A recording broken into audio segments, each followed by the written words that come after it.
I now invite the panelists on the stage. Ms. Astha Arora. Ms. Astha Arora is a public health and nutrition specialist with over 15 years of experience advancing health programs across South Asia and East, Central, and West Asia. Dr. Dhruba Purkayastha is a sustainable development and climate finance expert with over 30 years of experience across international development policy and finance.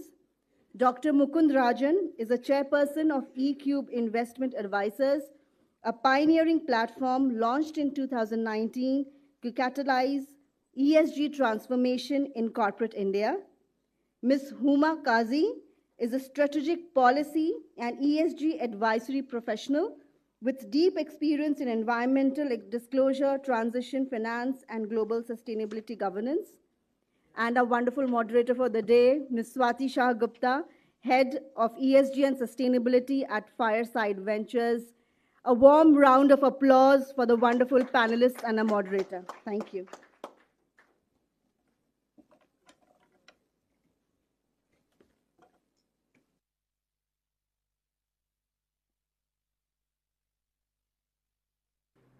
Audible? Hello? Yes. Great. I know, very cliched statement. The post-lunch sessions are always the hardest, and we are breaking into that. But I have absolutely no doubts that everybody who has stepped into the room by cutting short their lunch, it will be worth their while. Yes, I am overjoyed, overwhelmed to see the amazing panelists here. And you would be a little surprised that we didn't really do the long introductions, specifically because it's not just about what we're respectively doing today in our respective roles, but also a reason and the journeys which hopefully will help the audience understand of what are we doing here today and why do we relate to the topic of money in green financing, especially from the women entrepreneurs context better. So before I jump into setting the context, I want to invite each of the panelists to talk about their journeys, their motivations to be here today in this panel. Mukund, would you like to start? Sure. Thank you so much. And first of all, thank you to the organizers for putting together this wonderful day and wonderful panel. Delighted to be here, honored to be invited here. So in terms of my climate journey, it goes back at least 30 plus years, which gives you a sense of my age. I first looked at the politics of the environment and the politics of climate change and other global environmental issues when I was researching for my master's and my doctorate at Oxford University. Before that, I was an engineer from IIT Delhi, and I think climate was my way of trying to show the connect between politics and technology and engineering. And I thought environment and the science behind climate issues would explain and justify my selection of a thesis topic. I then came back to India and joined the Tata Group, where I worked for the next 2.5 decades. And towards the end of my stint with the Tatas, I was part of the Group Executive Council with responsibility for the Tata brand. And because of that, I was given responsibility for both ethics and sustainability, because these have been important pillars of the way in which the Tata brand has been built. And I think one of the pivotal events for Tatas and for myself in seeing how far this journey had come was an event that took place, I think, 2015, when Norges Bank, the Norwegian sovereign wealth manager, divested their holdings in Tata Power because the company was at that time entirely predicated on producing energy from coal-fired thermal power. And they were decarbonizing their portfolio. And so it showed us in Tata's how quickly the agenda was shifting and how investors are beginning to make calls on their investments based on who was more climate friendly and who was not. In 2018, I left the Tatas to start my own company called eCube. And we have a number of interventions going on at eCube. We call the company eCube based on 3 E's: engage and empower for ESG. The most recent initiative we have launched, and love to talk about that with some of you in this room later, is a private equity fund focused on supporting with growth capital, so slightly later than early stage investing, companies that have exciting climate-related solutions, both in the decarbonization space, but also for larger companies that may be pivoting or modifying their processes or trying to address new standards in India and in export markets like Europe. So delighted to be here once again, and thank you so much for inviting me. Thank you so much. Astha? Hi, everyone. I'm a public health and nutrition expert. I work with the Asian Development Bank. My journey is slightly different than many of my panelists. I come from a public policy lens.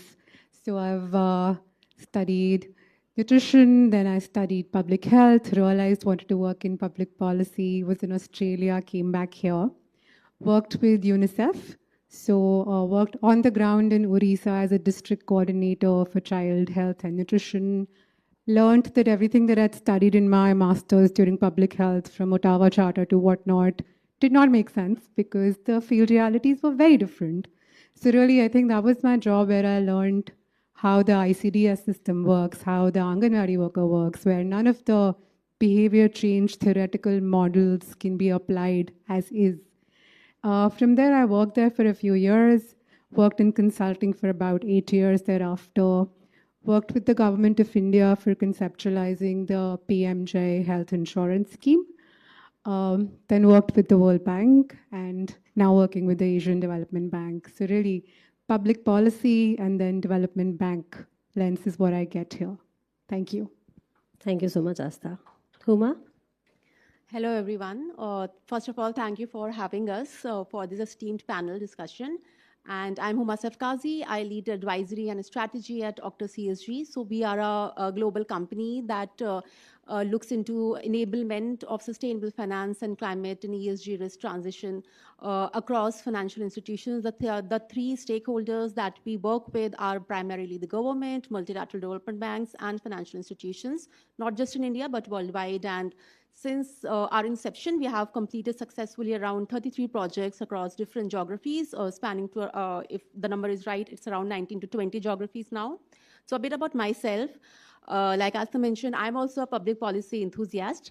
So I began my career sometime back in 2013 or 2014 with in international relations with Ministry of Commerce and Industry, where I worked with very closely with international experts, government policy stakeholders, on the India's bilateral and multilateral trade relations with at international forums such as India, Korea, Japan, CEPA, India, Korea, Japan, China, Taiwan, Hong Kong, all the Northeast Asian countries. And then I pivoted my career to climate finance and sustainable finance back in 2018. And that was a time when everything around the world was picking up in sustainable finance, because EU, UK, they have all taken out their taxonomies, the sustainable finance framework at the same time. So then I joined UNDP, and then I was deputed in a Ministry of Finance, worked very closely again with the policy stakeholders or the regulators in advancing India's sustainable finance architecture at different platforms such as G20 Sustainable Finance Working Group, Climate Corps, and GEF, GCF. And then after that, I worked very closely with Carbon Disclosure Project on the disclosure mainstreaming and spearheading the sustainable finance vertical, not at just India level, but also at global level. Again, working with G20 SFWG, had also been a co-chair of the T20 task force on ESG-related metrics around Brazil presidency back in 2023. So that has been a very good journey, and now at the advisory role at Octa CSG. So yeah, that's a bit about me, my journey in sustainable finance. Thank you. Good afternoon. Pleased to be here. Very happy, known Swati for a couple of years. Broadly like Mukund, 30 plus years, roughly divided into private, corporate, public policy, which has been with the government, or rather World Bank Group. And then for the last 10 years, I've drifted into climate. For the last 10 years, I've been with international and domestic non-profit institutions, trying to figure out in climate finance as to how to profit from climate. That's why I'm here. So worked with non-profit for the last 10 years, and the objective of figuring out how to profit from this animal called climate. Let's see what we do. How to profit from climate. Amazing. I love that the way this round of introductions is ending. I feel a lot of panel discussions land up somehow telling you maybe some market trends, which you can kind of Google and read some reports and look up as well.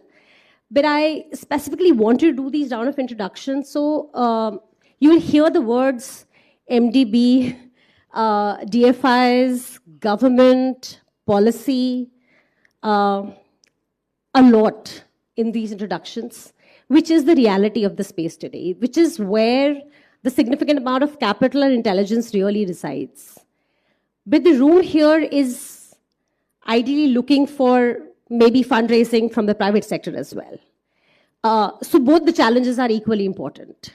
How do you navigate the space of public financing and, if at all, MDB financing at some stage, whether indirectly or directly? Or if you are looking at that fraction of capital coming through the private sector lens, how do you access that as well? So we will try and decode that conversation a bit today, and sincerely request, I think, the audience to reach out to the individuals to learn on how to navigating these spaces well as well.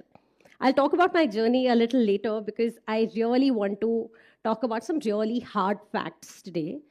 So India attracted $31 billion in climate financing in 2024. $31 billion, which looks so optimistic. It's such a large scale.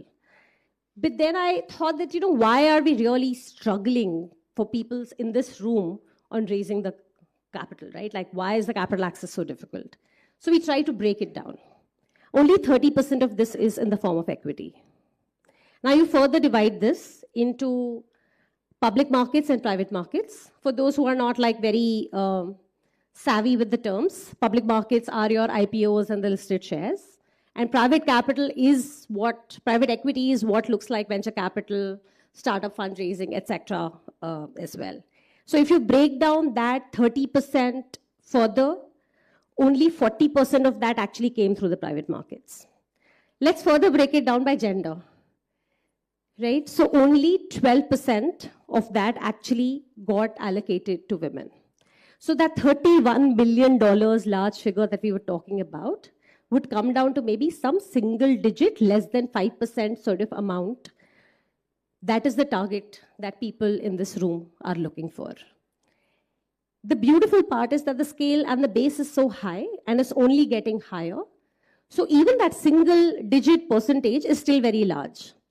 So let's figure out on how to, pull up our socks, tighten our belts, and ensure that that capital reaches this room as smoothly and as frictionless as possible. So my question, therefore, that yes, the numbers look strong, but how do we really decode this space for early stage ventures?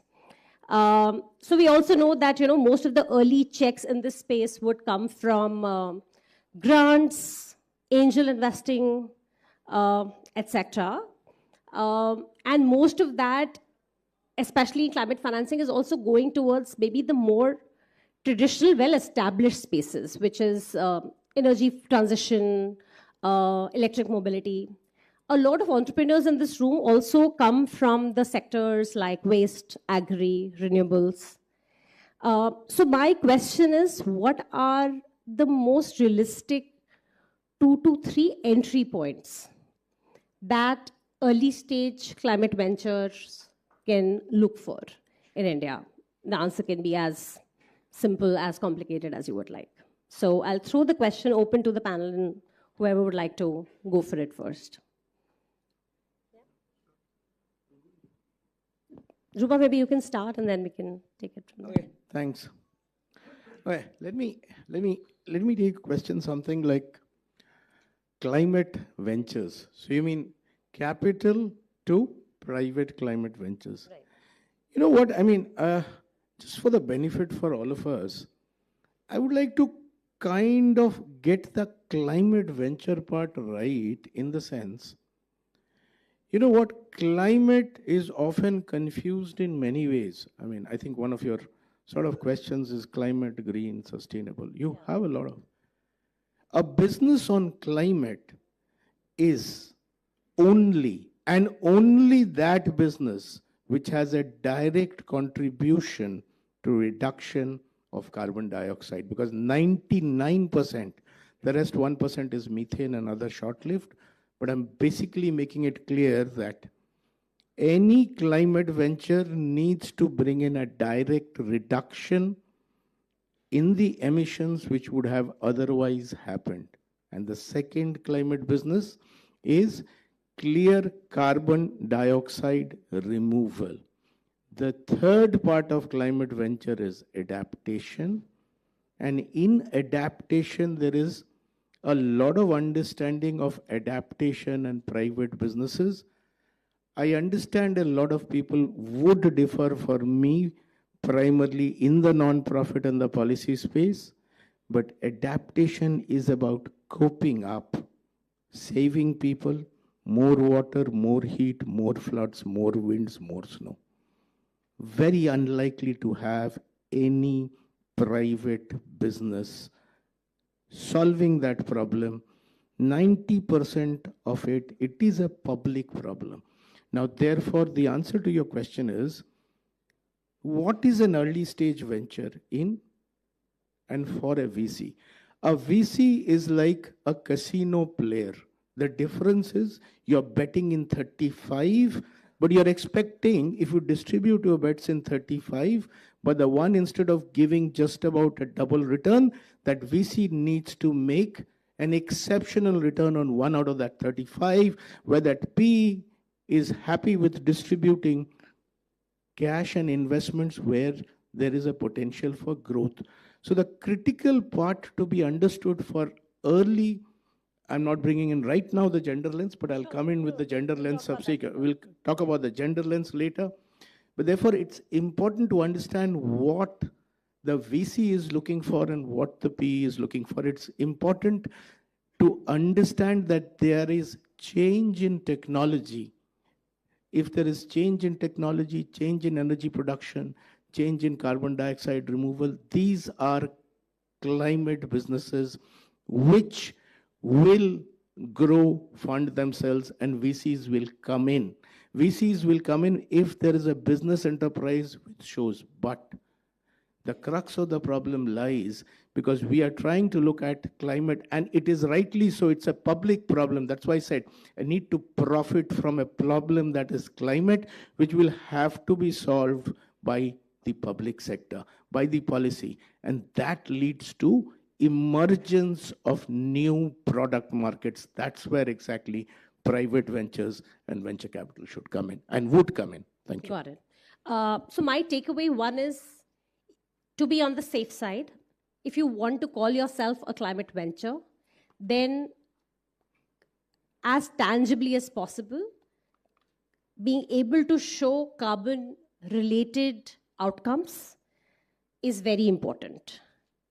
However, you may be an adjacent startup as well, which is working, let's say, largely in the sustainability or the environmental space. So let's keep that conversation maybe a little wider and not use the term climate ventures as loosely, right? So let's agree on that.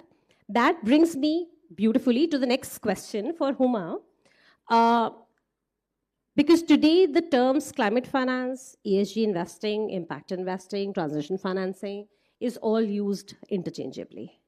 So maybe we can figure a way of decoding that a bit for the audience as well. And should a venture aim for one or the other? And how do you fit your narrative to suit what the fund may be looking for as well?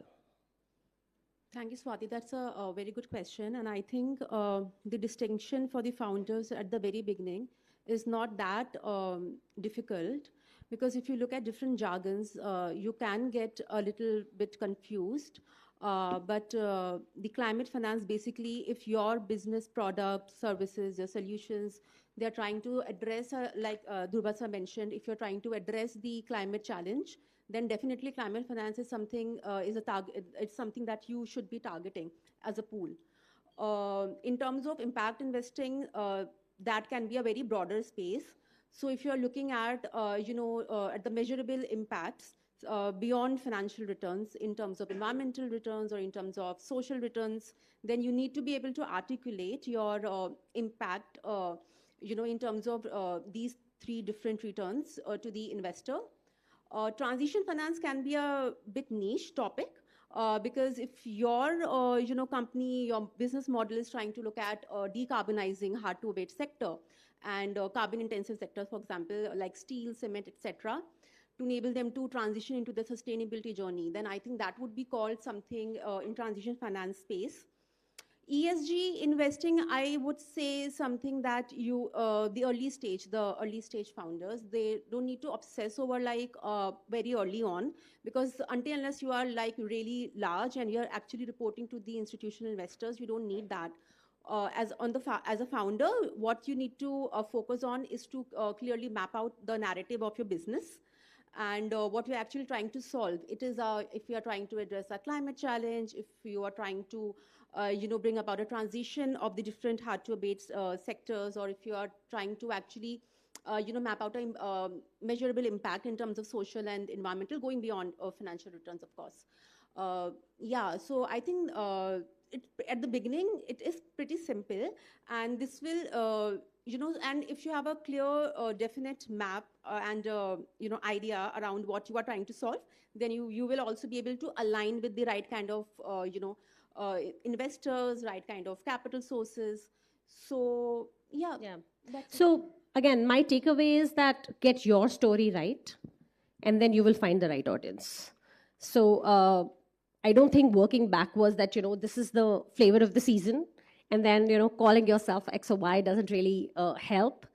Maybe the investors have that luxury, but I guess the entrepreneurs don't.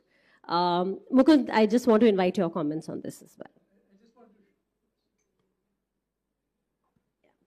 Yeah. I just wanted to share my own experience with the private equity fund. There have been occasions when we've gone to LPs and they've said, okay, you're a fund operating the space of climate positivity. We're actually linking some of the carried interest for the team to outcomes on climate impact, speaking to Ruba's point about reducing carbon emissions in the portfolio companies we invest in. So, oh, you're looking at impact. Okay, so we have this site pool, which is our foundation. We'll send you there. They said, no, this is commercial. We're looking at profitability. We will be benchmarked to the best in the business. We are not an impact fund that is looking for grant funding or philanthropic funding. So sometimes it's important to understand, as you rightly said, what is the motivation of the investor you're in front of and what they are presenting themselves as. Are they philanthropic capital, grant capital, government subsidies, who knows? Yeah. But just make sure you've read up and understood fully where they are coming from, and then pitch yourself accordingly. That possibly in the early stage especially, and especially if you are not 100% certain yet, and you're doing it partly out of passion rather than necessarily clarity on what's going to transpire at the end of your journey, maybe you want to be before both buckets. Maybe there are people who are willing to, ensure you make a decent return, but will give you support from a grant pool. Maybe there are others who won't, when you just want a clear sense of what are going to be the returns in this business, and if it doesn't meet the returns threshold, they will not fund you. But from your own perspective, maybe early on, either if you have clarity, great. If you don't, always in any case, make sure you know what the investor is looking for and then pitch accordingly. By the way, just one additional point, going back to your earlier statistics, there's one statistic that we came up with when we were researching the space in the early stage. It's also a fact, I believe, that 9 out of 10 investments that take place in companies, those companies aren't able to raise a subsequent round of funding. Yep.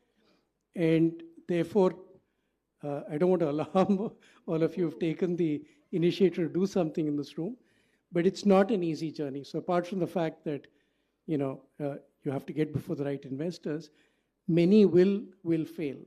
And that's part of the, in a sense, the risk, but also the adventure of what you've embarked upon. Yep. So there's a weird kind of telepathy going on this panel, because that's my next question. And that's for you, Mukund, as well.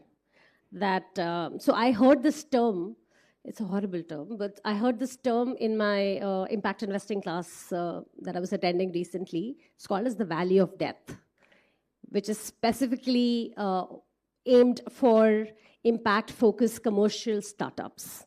That you get, your initial seed round, you possibly even do Series A, and then there is this blank black hole that you don't know how to overcome. Since you are, private equity funds, so clearly, come at later stages. And if you could use some examples, what are the kind of organizations? What did they do right that they managed to reach your portfolio? What does it take for an entrepreneur to cross this valley of death and then survive and thrive? That's the, I guess, the secret sauce we're all looking for. I think in many cases that you see, not necessarily all, but in many cases, I think one of the things that stands out is perseverance. You need, as I mentioned, there's a huge amount of risk involved in this space. And therefore, the willingness to be out there every day trying to make sure your product or your service makes a success of itself in front of a whole bunch of people who could potentially fund you, many of whom will shut the door on you. Having those conversations and continuing